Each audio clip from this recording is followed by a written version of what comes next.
الرحمن الرحيم. السلام عليكم ورحمة الله وبركاته. ايه اللي حصل بعد ما عرفت انه استنشاق الغاز في مصر سبب ليا التهاب في الكبد؟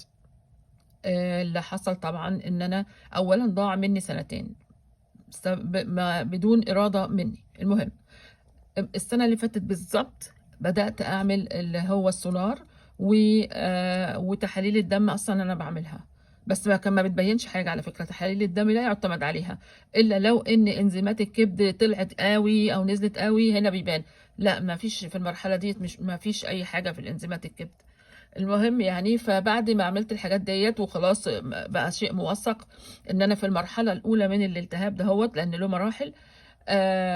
المرحله دي هي اللي معظم الناس ما بيبقوش عارفين ان هم عندهم التهاب في الكبد، مش عارفين لان ملوش اعراض. انا بيجي لي اعراض اللي هي الاسهال والترجيع برضو، بس مش زي ما كنت اثناء التعرض للغاز.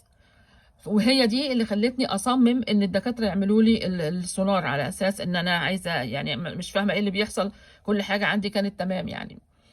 المهم، فانا بعمل ايه دلوقتي؟ انا ما بعملش اي حاجه مختلفه، لان انا من ساعه ما كان عندي 11 سنه وانا ماشيه على سيستم معين انا اللي مختاره لنفسي.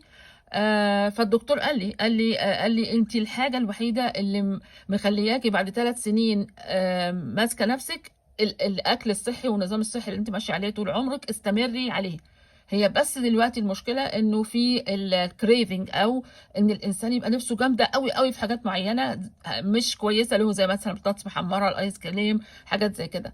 ولكن انا شخصيا هتهور وهاكل الحاجات ديت، بس مش كتير قوي يعني.